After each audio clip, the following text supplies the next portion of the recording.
The box was carved by my father. It never had a key. The elephant on the lid was a perfect match to Cochon's. The box was one of the few things my father left me. The elephant on the lid was a perfect match to Cochon's.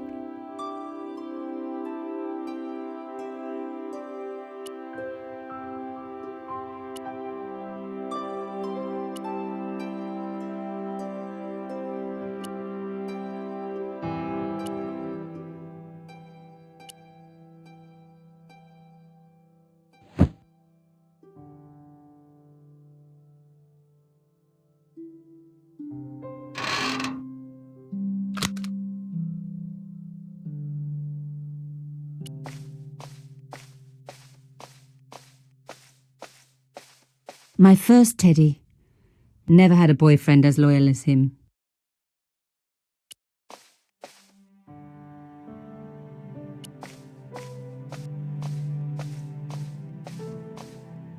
Mademoiselle Collard. Oh, hello there. Don't tell me I'm going to meet a tall, dark man. No, I don't think so. Why would you say that? Oh, just a wild guess. Anyway, your cousin's female and very pretty.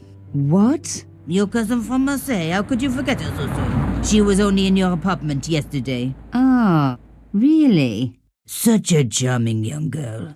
Isn't she? And in my apartment, you say? She let herself in, of course. She's got a key. Suddenly, everything made sense. My apartment had been bugged. That was how Plantard knew all about my article. How did I know? Because the only cousin I have is a sweet little guy called Jean-Marc, who runs a patisserie in Le Touquet. These people were determined, which meant they were also very dangerous. I suppose she'd forgotten which apartment was mine. Oh, Miss Collard, you're a mind reader. That's just what she said. Oh, I bet it was. Well, I'd better be going. See what my sweet cousin's been getting up to. Au revoir, mademoiselle.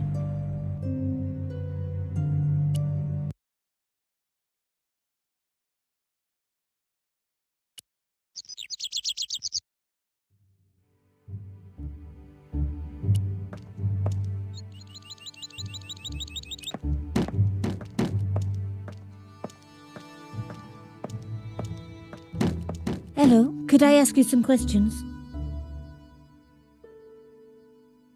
That depends. Are you a cop? No, I'm a journalist. Bit late, aren't you? They already took away the body. I'm doing a follow-up on this story. Tell me, are you related to the workman I saw digging the hole? Don't talk to me about flobage. Pah! Okay. He just won a fortune on the horses and he won't give me a cent. Well, it's his money. When he was broke, he was happy to touch me for a loan. Brothers should look after each other, he used to say. He's changed his tune, now he's brassed up. You're doing a fine job. Damn right I am. You should be writing about me, not that idiot that got blown up. The heroes will pick up the pieces when disaster strikes. Exactly. Well, give me your best smile and maybe I'll put your picture in the article. Oh, right. Just give me a minute to do my hair. The police had removed the body, but nothing else looked disturbed.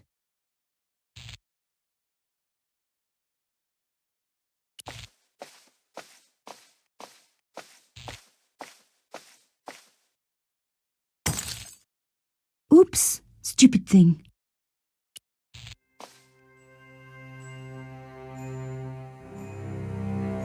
A panel had been blown away, revealing a gap. From this angle, I could see that something had been lodged in the gap behind the pipes.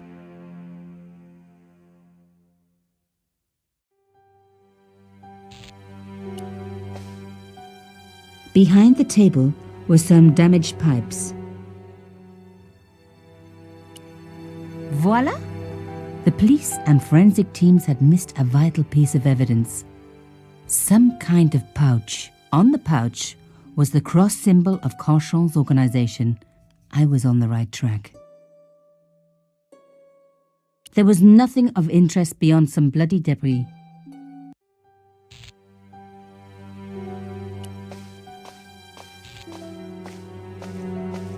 Some journalists drink on the job, not me. On the pouch was the cross symbol of Conchon's organization. Inside the pouch were 2 items, a strange metallic artifact and a letter in some kind of code. Another coded message using the same cipher system. So, Plantard was involved with Conchon.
Plantard. Pierre Kill. Murderer must have followed trail from Arnaud and Yamada. He will come for us now. We must be vigilant. Thierry's girl broke into Pierre's safe. She worries me. Imelda. So much for Imelda's innocence. Plantard was working for her and for Conchon. But why did Plantard want to meet? Was it a trap? Or maybe he was in too deep and needed me to tell a story, whatever the story was. One thing was clear. It was a story worth killing for.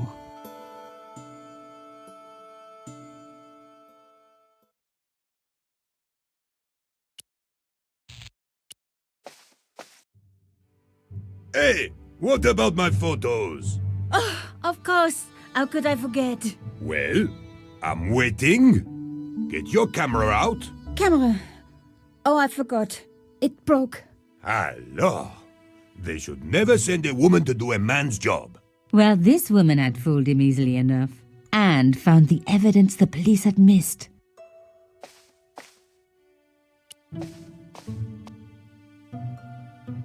I needed to take a closer look at the objects I'd found in Plantard's pouch.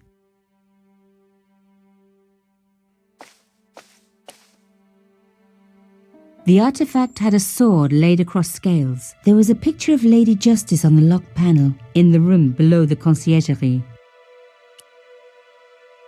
The strange metal artifact I found in Plantard's pouch had pointed back to the quayside.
Plantard's key fitted the lock, so he must have used this place too.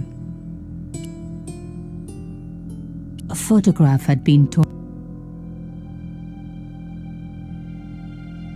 If I could just arrange the pieces.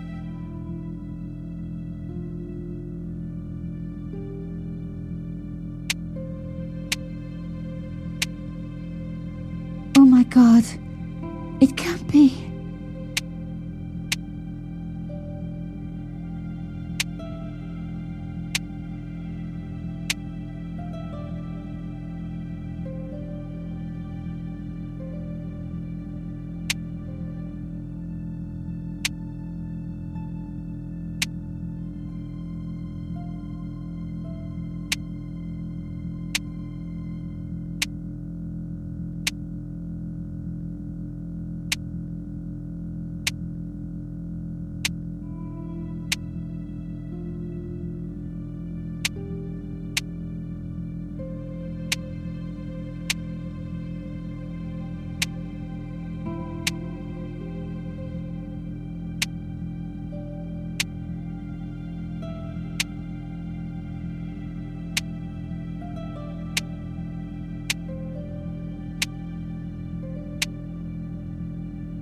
There was no doubt about it. It was a picture of my father. Papa, oh God. After what I'd gone through, I thought I could face anything, but not this. My father, the one person in the whole world who I truly admired, standing with Crachon while those murderers carried on with their evil work. My father, grinning at the camera. I couldn't believe it. I realized that I desperately needed to get to the bottom of this story, and that I really needed George.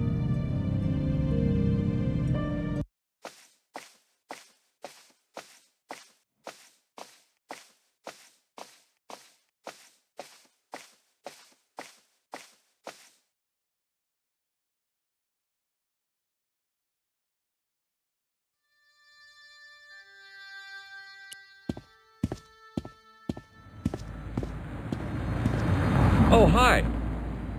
Bonjour, monsieur. Would you like me to foretell your future? No thanks. I'm very good. It only takes a minute. Thanks all the same, but I'm not superstitious. Besides, if it only takes a minute, that's not much of a future to look forward to. Do you know a young woman called Nicole Collard? Yes, I do. She lives upstairs from me in the apartment block across the street.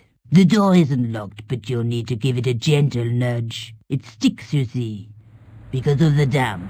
The landlord said he'd fix it before winter sets in. He's been saying that for 3 years. How long has Mademoiselle Collard lived here? A few months. She's in for a shock when the cold weather comes. Drafty windows, insufficient heating. It's a struggle to keep warm. The only reason I stay is because the rent is cheap. Your young lady, she deserves better. I thought Mademoiselle Collard was a successful photographer. Not as successful as she makes out for all her fine clothes. Oh, I've heard her crying herself to sleep at night. That's awful. Now don't you let on that I've told you. She's proud, that one. Too proud, if you ask me. Have you seen anyone out here watching Mademoiselle Collard's apartment? Yes, I have. A strange man. Tall and thin as a broomstick. He kept his face hidden, but I saw his eyes peering from evil little slits. How was he dressed? A long brown raincoat with an hat. Or like Humphrey Bogart? Yes, but he didn't have Bogart's charisma. Besides, this guy looked like he needed a toilet. You never saw Bogart clenching his buttocks like that. Is there anything else you can tell me about Mademoiselle Collard? No, monsieur.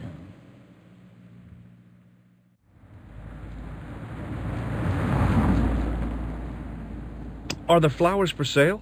Oui, monsieur. Okay. I'll take a bunch of those white ones. I wouldn't do that if I was you. No? They are lilies, monsieur. Some people associate them with death. Yikes.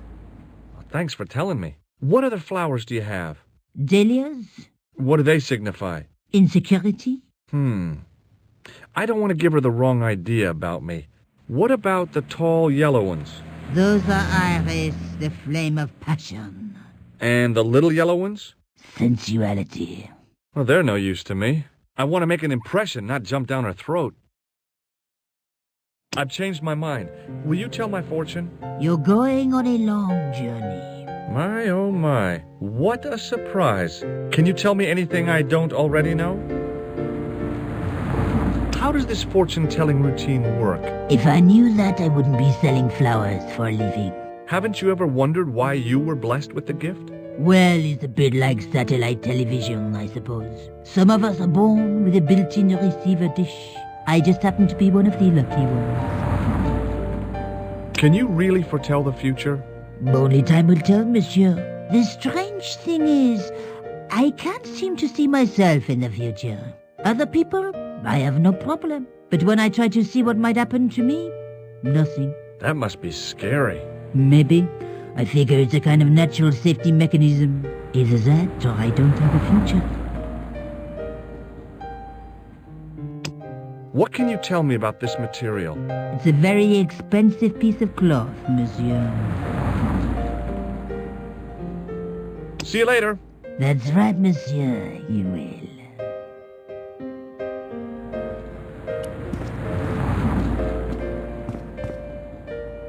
Remembering the flower seller's advice, I pushed the door gently just above the lock. Hi. Bonjour. I'm glad you could make it, monsieur. Please, call me George. Fine. I'm Nicole. Take a seat, George.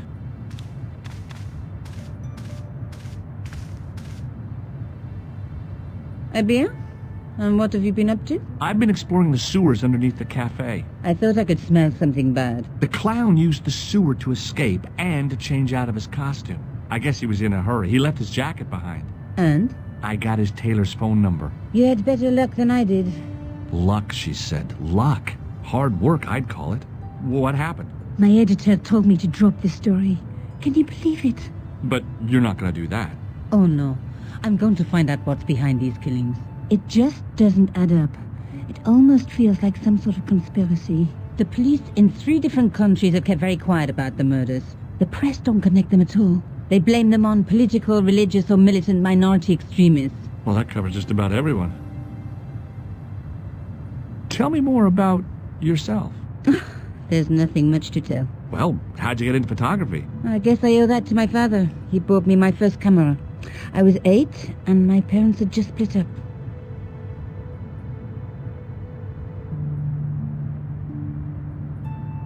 Did you live with your father? Yes. My mother went off with her new boyfriend. I didn't mind. Papa was all I needed. 4 years later, he died in a plane crash. Oh, I'm sorry. It's all right. I don't mind talking about him. He was more like an older brother, really. Always joking and laughing. Papa always wanted me to study art. That's why I went to college. Did you learn about photography at college?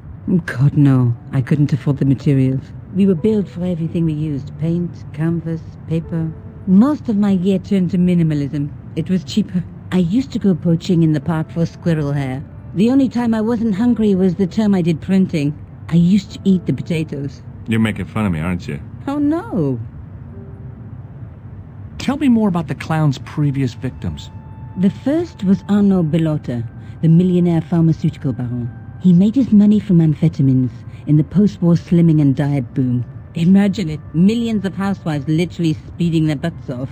The only witness in the case was his Filipino au pair. She swears he was lured to his death by a snowman. What about the clown's second victim? Yamada, the controversial Japanese politician. He inherited his fortune from his father's electrochemical consortium. How did he die? At the hands, or should I say flippers, of a giant emperor penguin. A snowman, a penguin, and now a clown. I had been about to add mime to the list, but stopped myself. I really didn't want to have to explain to George about my father's involvement with Cauchon. You know, I hate to admit it, but this is scary. And I'll tell you this, I will not be accepting any invitations to costume parties. I don't blame you for being scared.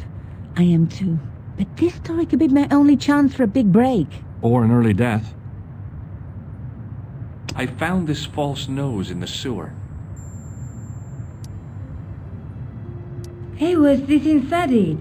The contents of someone's nose? Don't be cross, George. It says La Risée du Monde.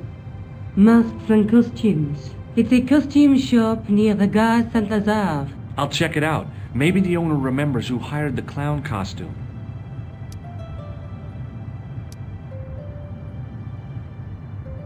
I found a piece of material near the cafe. When I showed it to the concierge, he recognized it right away.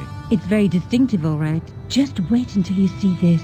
I developed a film I shot at the cafe. Here, George, it's an enlargement I made. Look what that guy's wearing. Checkered pants.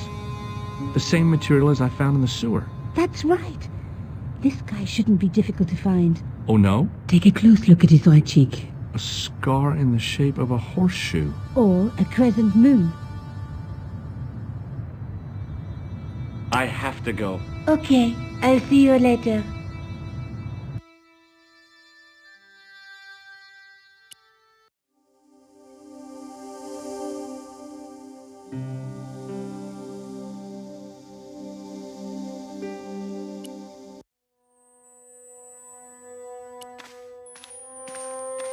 Excuse me? Bonjour, monsieur. Please, come in. Welcome.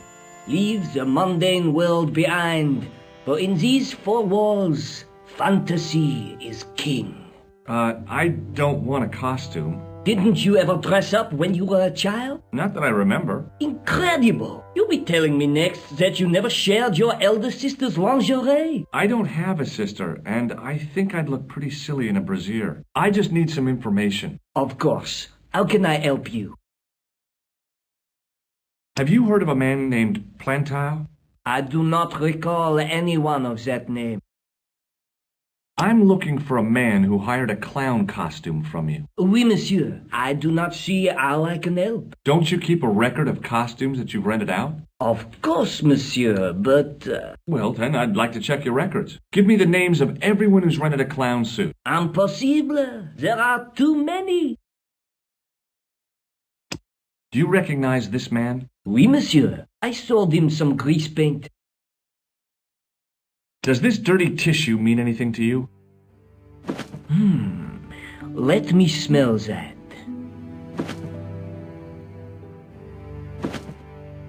Bestheimer's number 7 white pancake. Theatrical grease paint, right? Oui, monsieur. La crème de la crème of Thespian accoutrement. Have you sold any of it recently? Yes, 2 cans. Do you recognize this man? Ah oui, he was here this morning. That is the man to whom I sold the grease paint. I remember the scar on his face. He chose 2 costumes. Bozo the clown and Seamus the pixie. A pixie? Very smart. Green silk with a taffeta lining. He gave me his name as Monsieur Khan. Thanks for your help, buddy. My pleasure, monsieur. Allow me to shake you by the hand. Huh? Well, okay.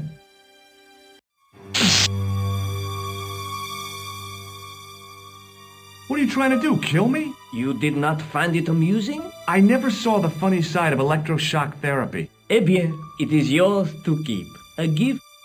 Do I need a license? No, but I give you a word of warning, monsieur. What? Remember to switch it off before you visit the toilet.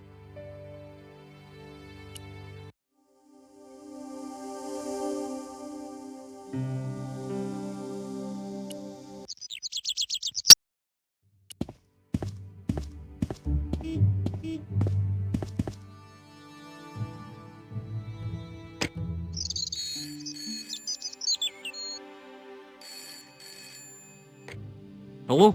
Who is this? Hi. My name's George Stobart. You don't know me. Correct, Mr. Stobart. I don't. What can I do for you? Well, I'm trying to trace one of your customers. Could I maybe come over and talk to you? No. No, that's not possible. Oh, okay. Forget it. Listen, all I want is a name. What are you talking about? Who are you working for? I guess you might say I'm acting in the interests of truth and justice. Thank God. I thought you were the police. There are innocent lives at stake, Mr. Todrick. Lives that you could save. You're collecting for charity, yes? No, I'm not. All I want from you is information. Go on. I'm listening. The man I'm looking for is called Khan. He bought a suit from you, remember? Mr. Khan. Yes, I remember him. Yes, I delivered the suit to his hotel. The Hotel Ubu. I don't remember the room number. It was upstairs. The second room on the right-hand side of the corridor. Thanks, Todrick. That's all I wanted to know. Now I've got you, Mr. Clown.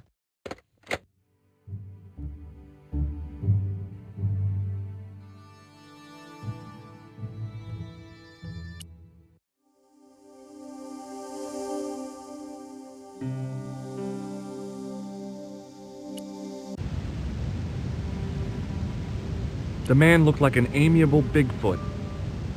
The guy looked just like a weasel.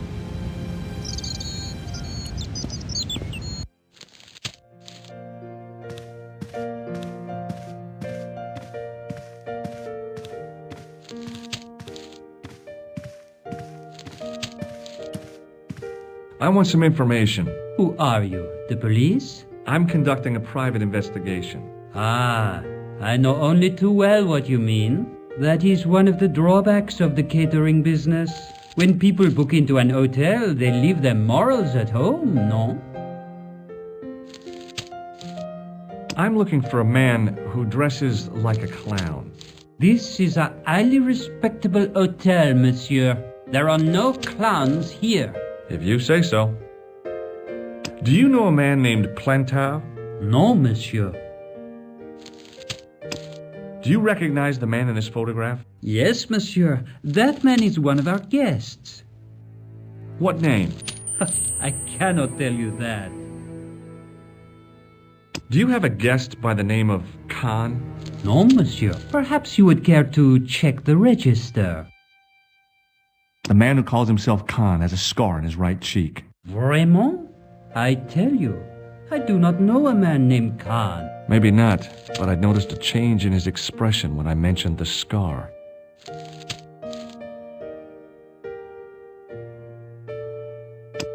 What do you make of this tissue?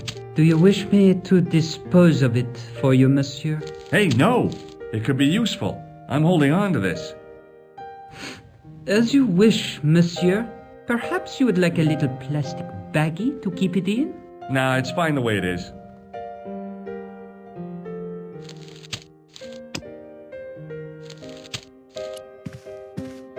Excusez-moi, monsieur. What? You are trying to steal that key, no? No way.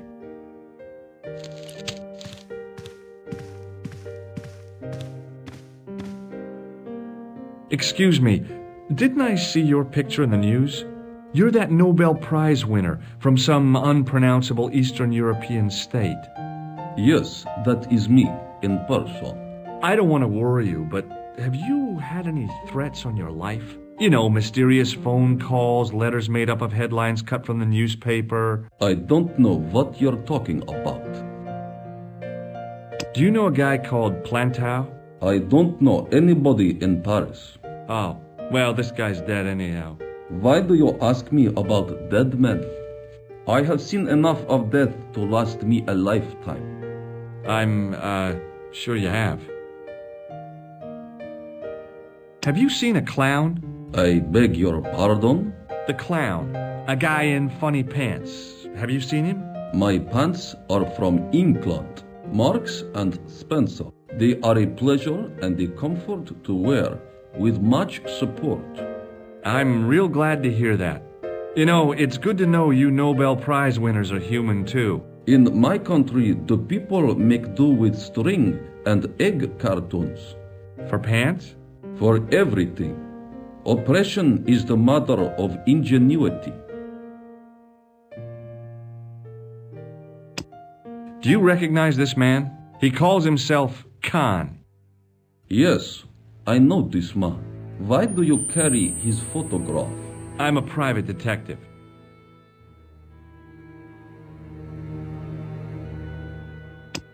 May I shake you by the hand? I do not shake the hands of imperialist dogs. Now, that's a real bad attitude problem you've got there. Thanks for your help. Goodbye.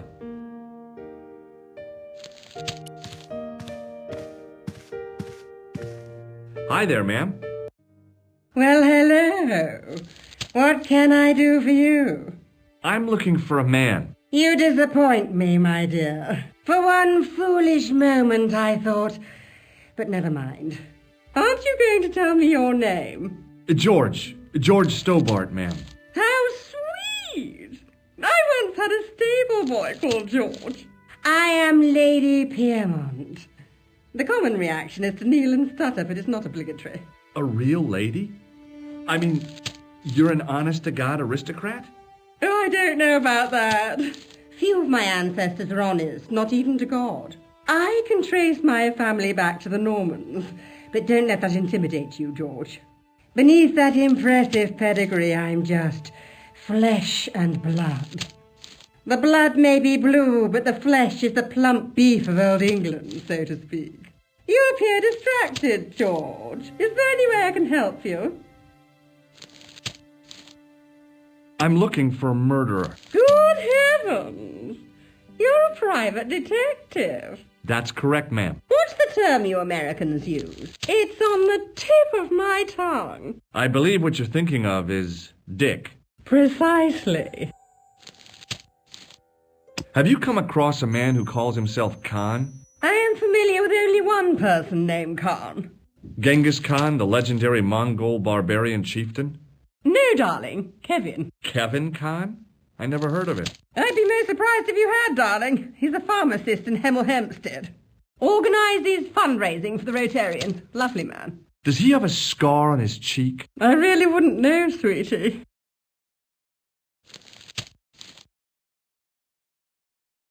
Did you know there's a gangster out front? What makes you think he's a gangster? The Italian suit and the bulge in his pocket? I know plenty of men with Italian suits and bulges in their pockets. That doesn't necessarily make them gangsters. Are you here in Paris on vacation? No, darling, I'm on holiday. I needed to get away after Algy's funeral. I didn't realize you were mourning the loss of a loved one. I'm not. He was my husband. I'm sorry to hear about your husband's death. You wouldn't be if you knew him, my dear. It gave me the opportunity to take a well-deserved holiday. Daphne suggested a change of scenery. Paris, she said. A wild romance is just what you need to take your mind off the inquest. Well, the closest I came to romance was being wooed by a drunken Breton chef. I must say I was disappointed with his coq au vin. Not at all what I was expecting. I was thinking of cutting my holiday short, packing my bags and heading back to Hemel Hempstead. That was until last night. What happened to you last night? I was stricken, Mr. Stobart. Cupid's arrow has cleft my bosom. They couldn't really miss. It was just as I'd always imagined it should be. The intimacy of candlelight, romantic music tinkling across the room, and then a stranger's glance. Those brooding eyes, that suave manner, those tight trousers. He was the man I'd been waiting for all my life. I'm glad he finally turned up after all these years. Ah, but it wasn't to be. He was merely toying with my affections. And if I ever catch up with him, he's dead. Who was the guy who led you on? His name is Merlin. Do you recognize the man in this photograph? My God, it's him! That's Merlin! She represented everything I loved about the English. The lady was totally deranged. Merlin? You mean King Arthur's wizard? Good heavens, no! Monsieur Merlin is a fellow guest. He's the man I've been telling you about. That's the man who spurned me. The man you know as Merlin is a fake. What do you mean, sweetie? He's a murderer. He also uses the name Khan. I am shocked, Mr. Stobart. Shaken. I took him to be a gentleman, a man of honour. Do you know, I'd rather like to assist you in stitching him up. When did you last see Merlin? It was no more than an hour ago. He came downstairs and spoke to that clerk chappie. Something passed hands. I couldn't see what exactly. A briefcase? No, smaller than that. A bundle of papers, perhaps. The clerk put it in the hotel safe and Merlin went out. Are you sure you saw Merlin putting documents in the safe? Yes, darling, positive. I wonder what they were. Obviously something of great importance. Yeah. I'd sure like to get my hands on whatever it is. I'll bet they had something to do with Plantar's briefcase. Has Merlin returned to the hotel? No, he hasn't. Are you going to search his room? If I could get in there, I would.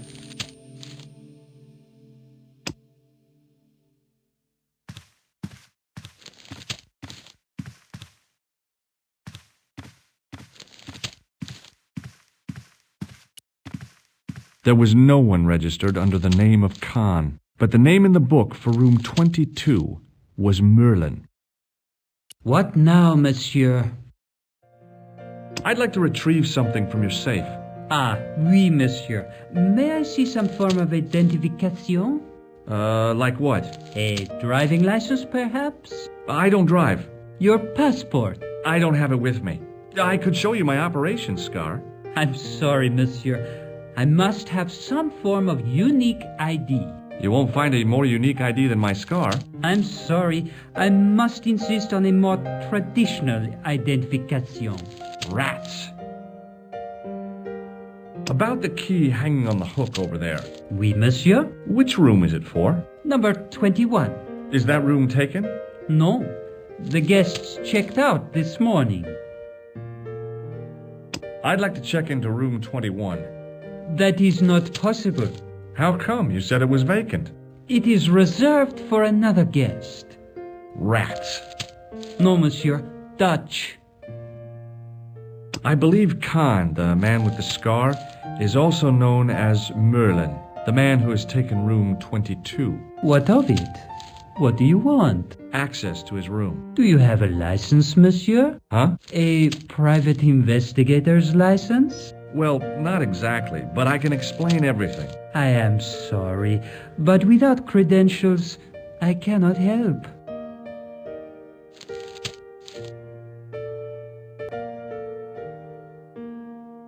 I insist you give me the key to Merlin's room. I cannot do that, monsieur. This guy Merlin is a menace. So you say, monsieur. He's not only a danger to society, but to your guests as well. He has toyed with the affections of Lady Piermont. Ciel! Are there no depths to which he will not sink? Precisely. He's already killed once, twice, maybe as many as 3 times. With your help, I just might be able to stop him. But what if he finds out I have helped you? No, I cannot do it.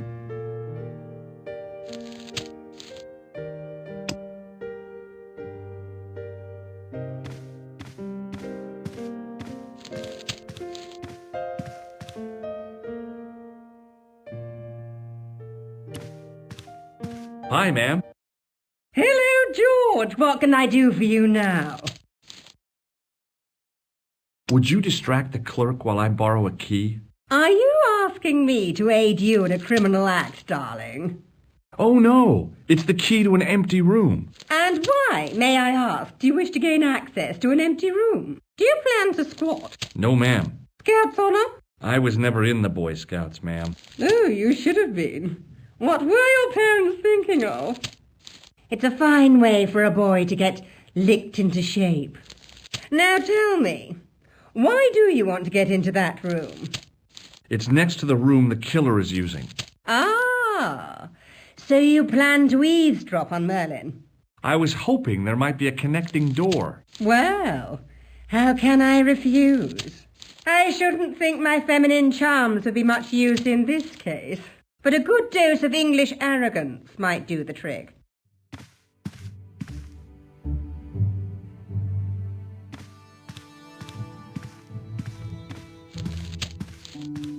I say! You there? Flunky! Oui, madame. Listen carefully. You do understand English, don't you? But of course, madame. Good. I wish to deposit some jewellery for safekeeping. I understand. Are you quite certain? Oh, bien sûr, madame.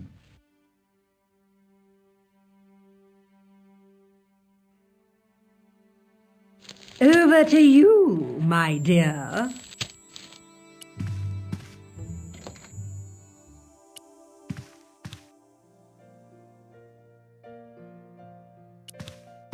The sign on the door read 21.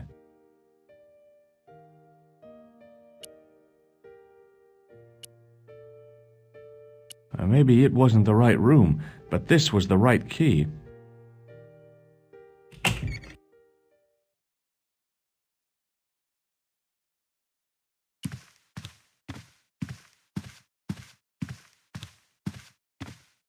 A cabinet stood beside the bed.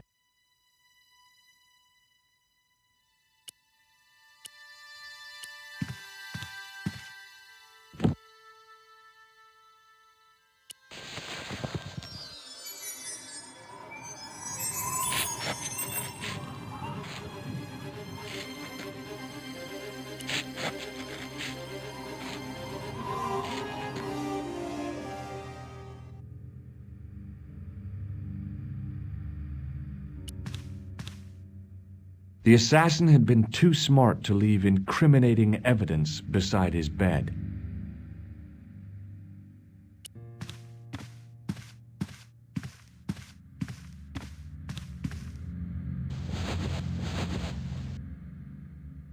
The bed was freshly made, and the crisp white sheets told me nothing about the killer's habits.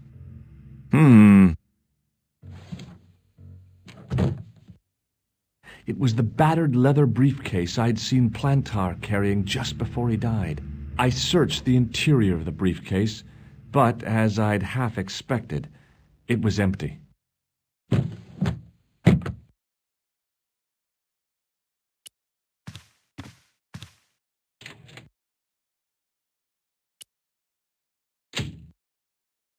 The closet was a solid, impressive piece of antique furniture.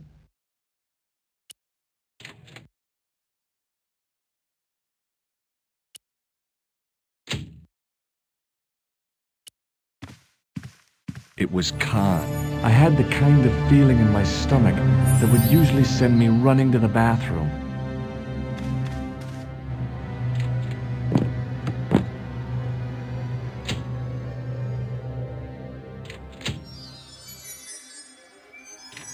As Khan opened the wardrobe, I was sure I was dead. But he grabbed his pants quickly and didn't even see me. I didn't usually spy on men getting changed. But this guy was a killer, and I didn't want any surprises. He left his checkered pants on the bed.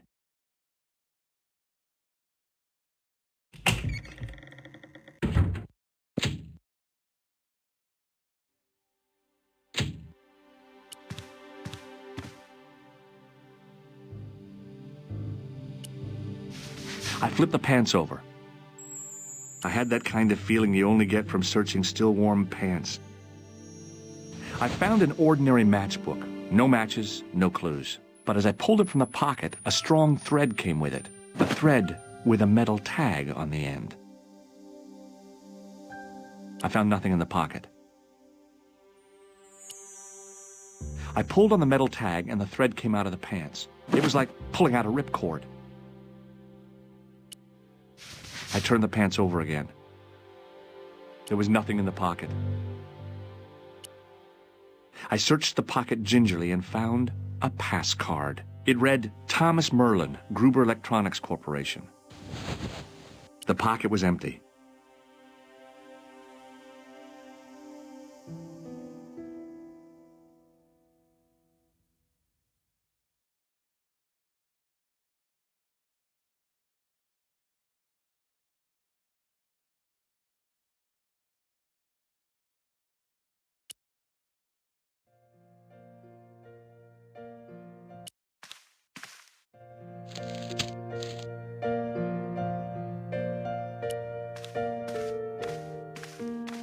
What now, monsieur?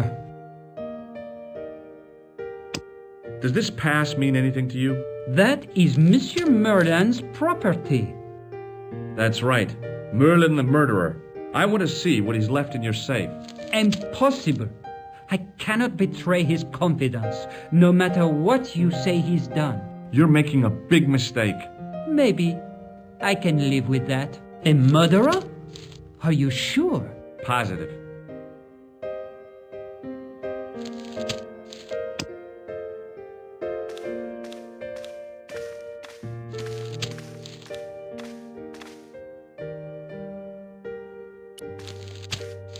Hi, ma'am. Hello, George. What can I do for you now? I found this pass in Merlin's room. So, that deceitful little man is passing himself off as an electrician, is he? Uh-huh. This guy probably has 1,000,000 faces.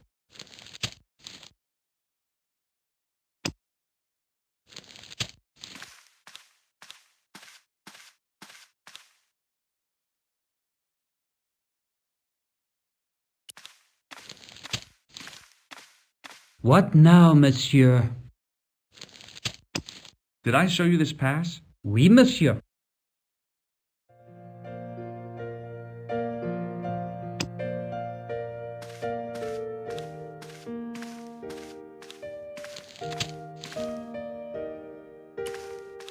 Hi, ma'am. Hello, George. What can I do for you now? I showed the pass to the clerk, hoping he'd give me Merlin's papers, but he wouldn't buy it. He's too scared. I'll give him something to be scared of. Follow me, George!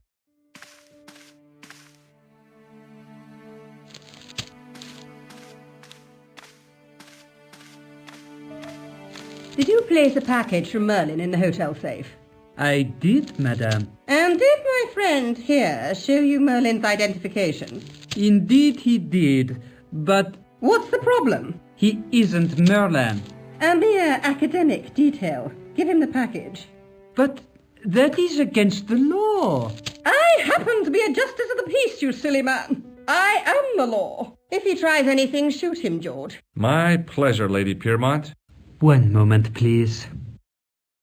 You know, I haven't enjoyed myself this much since Greenham Common.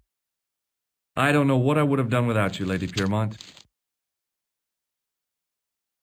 Voilà, monsieur. Le manuscrit de Monsieur Merlin. Thanks. How satisfying. An Anglo-American alliance that actually worked. The clerk had given me a tightly rolled sheet of parchment. I decided not to unroll it until I was safely back in Nico's apartment.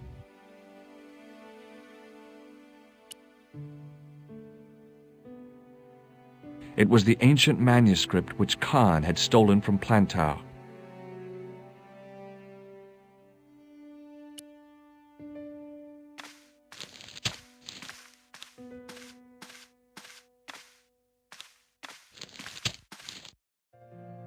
I couldn't leave the hotel with the manuscript. It was probably what those thugs were looking for.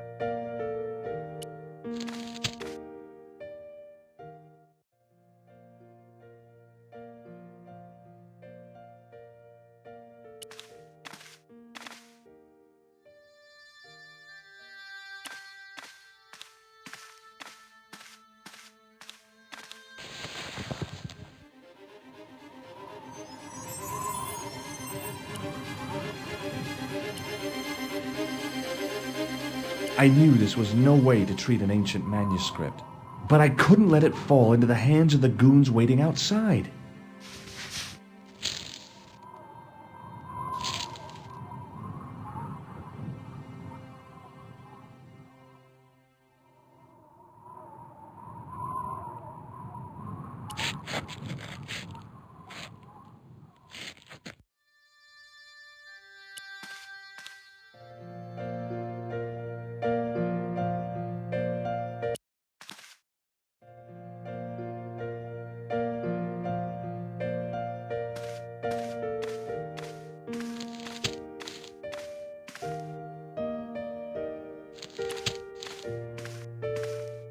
Just a minute, monsieur. What's your problem? No problem, if you cooperate. What do you want? Just a routine security check. Nothing to worry yourself about. Oh, well, all right. Search him, Flap. You bet! Hey, knock it off. Get off, you big ape. Nothing, Guido. Zilch! Our apologies, monsieur. What? I had to report you to the authorities. Round here, we are the authorities. You want I should break his arms? No. Let him go, Flap.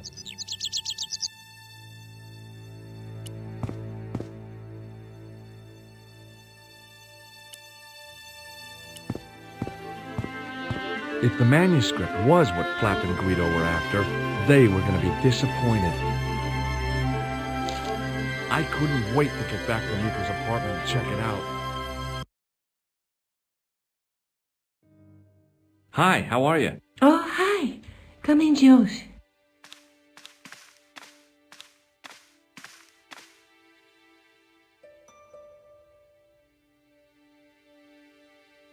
What are you doing to help trace the killer clown? Research, George. Yeah?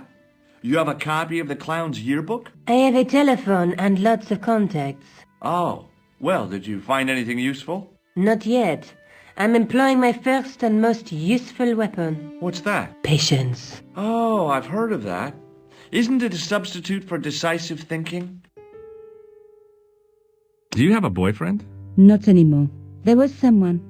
A guy in my final year, but it didn't work out. Neither did my degree. I'm sorry. I'm not. Tell me more about your family. When I was a little girl, I used to spend the winter with my grandfather and grandma. They were the best times, warm and safe in their tiny cottage. My grandfather rolled cigarettes while grandma made hot chocolate and cakes. One day, he stopped his scrolling. He put the lid back on his tobacco jar and took me in his arms. I laughed and wriggled, but he hushed me to be silent. With his unshaven chin all scratchy in my ear, he told me his secret. What did he say? He said, I don't smoke, but she likes to think I do. What a weird old man. Don't call my grandfather weird. He was the nicest guy ever. I wish I was back in that cottage instead of this crummy apartment in this noisy city. You're just not going to believe what I found. It's not another part of the clown's costume, is it? It's a medieval manuscript. Khan left it in the safe at the Ubu. It's incredible. Is this what he took from Plantar? It could be, which means it's worth enough to kill for. Look there, two guys on the same horse. Oh, yeah. Maybe they couldn't afford one each. What of it? Have you ever heard of the Knights Templar? Whatever this manuscript means, it's connected with the Templars. How come you know about these knights? I learned about them while writing an article on the Crusades.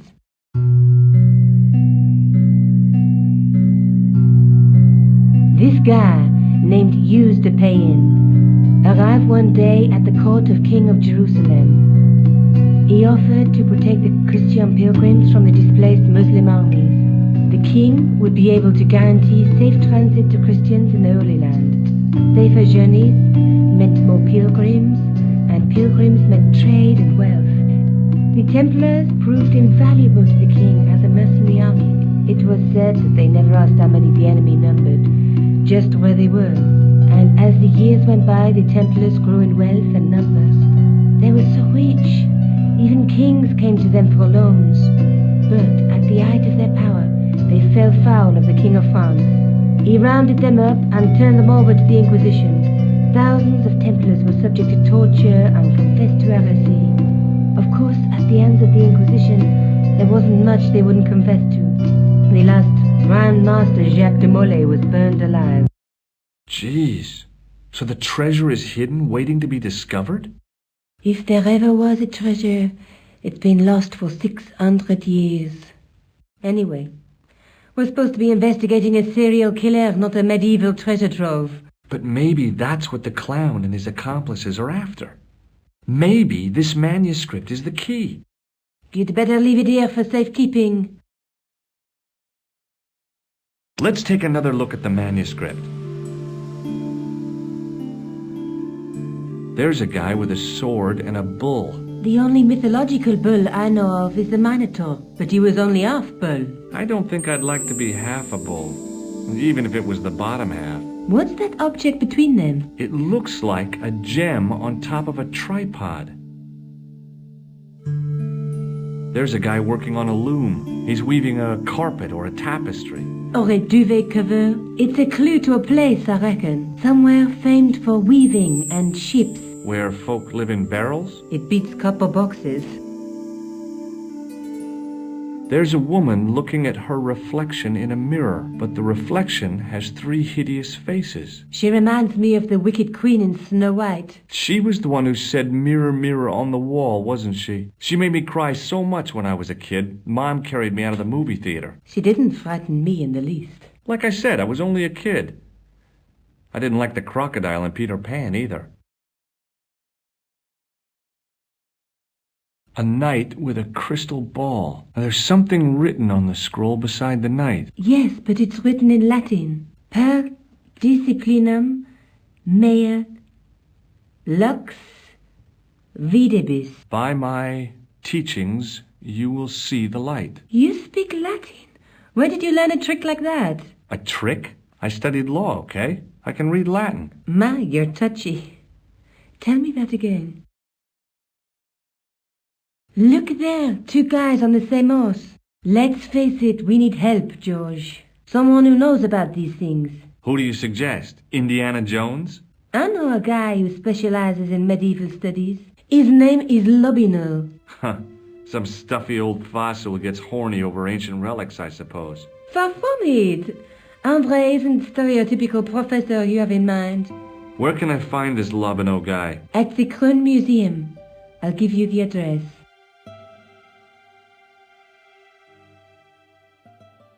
Let's take another look at the manuscript.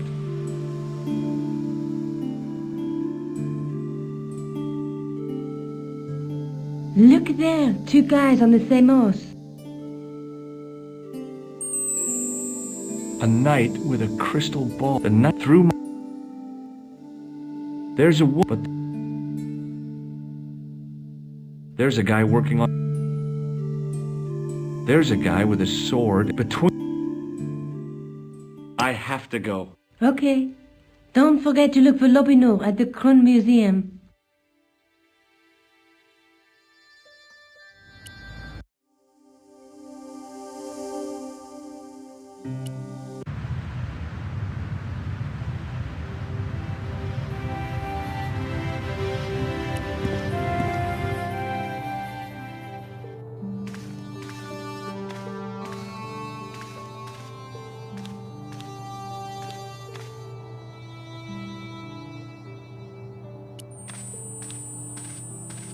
In the case was a spindly tripod, blackened with age and pitted with rust. It was identical to the tripod pictured on the manuscript. A notice identified it as 15th century from Western Ireland.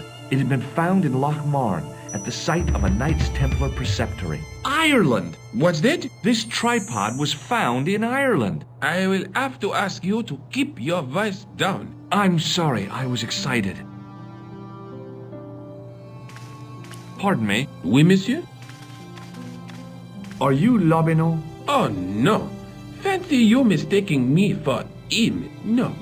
I am the deputy custodian. But Lobinot does work here. Work?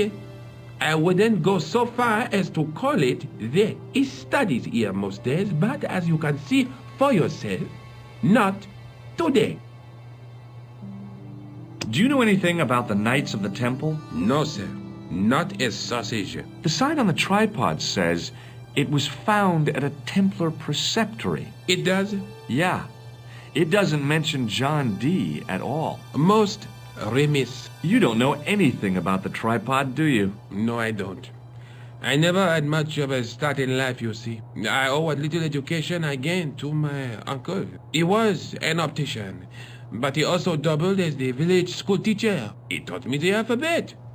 Well, 19 letters of it. The bottom row of the chart was too small even for him to read, so he left them out. Why don't you start over and enroll for adult education? You know, I never thought of that. Do you think if I studied hard and did all my homework, I could be a professor of history? At your age? Dream on. Do you know anything about medieval manuscripts? Not me, monsieur. I am no scholar. Though people often mistake me for one. It is the uniform, I guess. They see the clothes. They are impressed. And they ask you to park their cars? They ask me to park the... No. They assume I am an authority on the exhibits in my care. Whereas you know next to nothing about history. Of course not. All I am saying is, I am no scholar. Not like Monsieur Lobinot. Can you give me any further information about the tripod? Certainly, monsieur. It's infamous. That tripod, that belonged to John Dee. What's the importance of John Dee's tripod?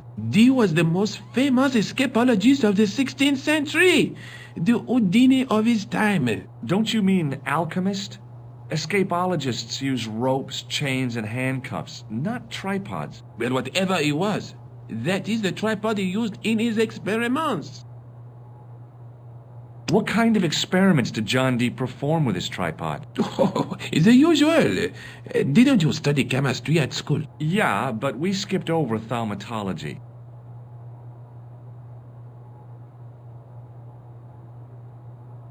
Can I take a closer look at the tripod? What? Get it out of the case? Ah, no! That tripod is protected by a sophisticated surveillance system. How sophisticated? A painfully loud alarm bell. How is the alarm bell triggered? By the slightest pressure on or movement of any part of the case wherein that tripod is situated. It strikes me that to call your alarm system sophisticated is, well, stretching the truth a little. It has never failed yet. The sophistication is in its simplicity. Thanks for your help.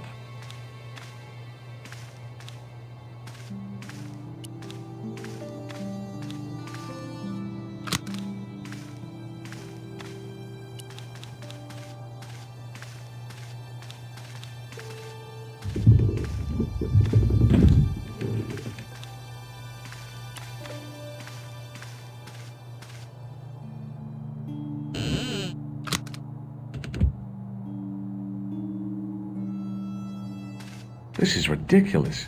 I could be here for hours.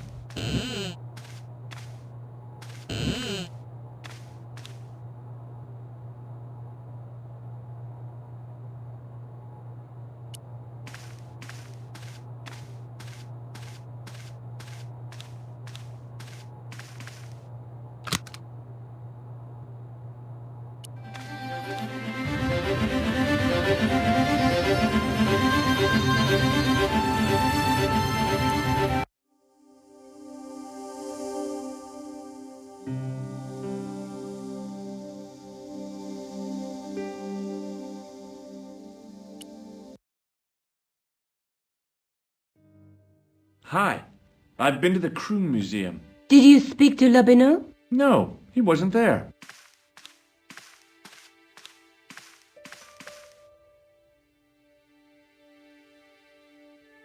Let's take another look at the manuscript.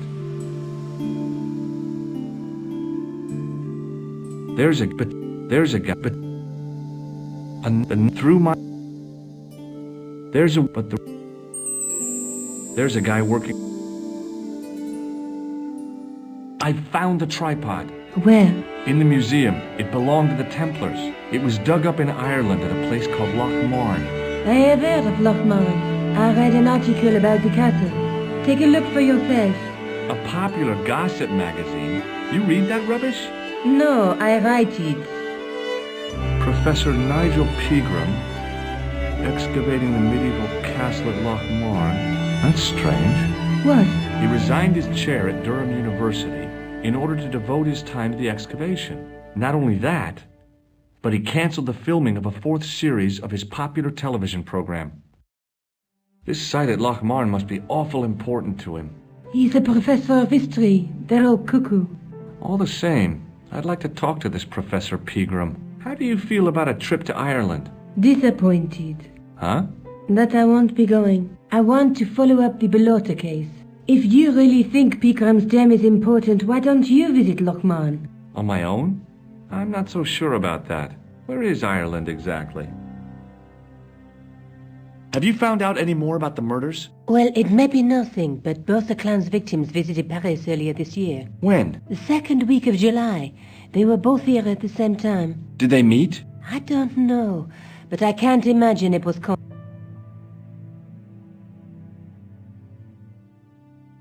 I have to go. Okay, I'll see you later.